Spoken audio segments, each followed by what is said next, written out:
I'd like to start, Judge, by just maybe going into one more introductory question. Now that we know about you, how about these products? Are we calling them biologicals? They are sometimes called biopesticides. What direction would you like to see the terminology go, so you can educate us to help you with that? And what kind of things fall into this category?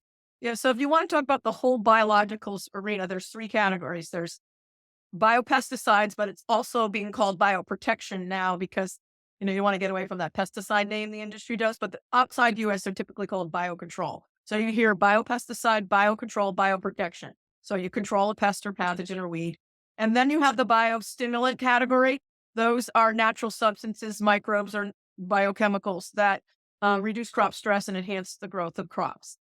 That's the second category. Third category is bionutrients or biofertilizer, which provide actually NPK and micronutrients actually provide nutrition to crops. So those are the three broad areas of biologicals.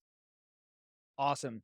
And so, of those, sometimes there's actually an organism that's being used. Maybe it's in a dormant state and it's then hydrated in a tank and sprayed. Sometimes these things are put in a drip irrigation to stimulate the roots in the case of your fertilizers or stimulants. But they're not all organism based. Is that correct? What are the categories of types of things we see that are used in this broad range of products? You mentioned serenades. Bacteria could be one Yeah. example. What are other things we'll see?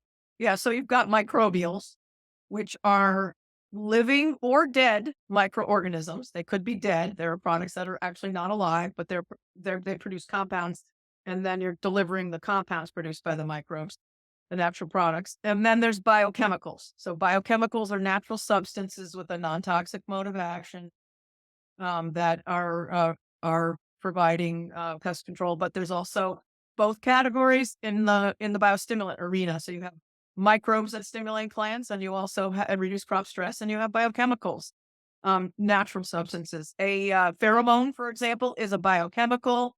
Plant extract, regalia is a biochemical. Neem is a biochemical. Those are some examples of what are categories of biochemicals. Not all biochemicals are registered as biologicals. If they, for example, spinosad, which is well used by a lot of growers, and the pyrethrum, those are registered as chemicals because they have a toxic mode of action, which means that they have some crossover in humans. They have modes of action operating on some nervous system pathways that are common to both insects and people. So not all biologicals, natural substances, are registered as biologicals by the EPA or CalDPR. Okay, that's really interesting. This is where we're teasing out the details. And it sounds like some products are actually just a rehydrated organism themselves. You're saying some Yes. are the organism that colonizes maybe the Right. leaf or the fruit cluster in the Right. case of grapes or the soil. And then there are some that the organism itself produces some kind of a byproduct. Right. And then that is not a Right. living thing. It is Right. is a chemistry that is Right. somehow stimulating the plant or Yeah. directly competing with a pest or disease. Yeah. And some do both. So for example, Serenade, Sonata, Double Nickel, Thea, Howler, these types of bacillus products actually have both modes of action where they colonize, but they also have the microbes are also producing compounds that stimulate and do systemic acquired resistance or induce systemic resistance and boost the plant's immune system. Yeah.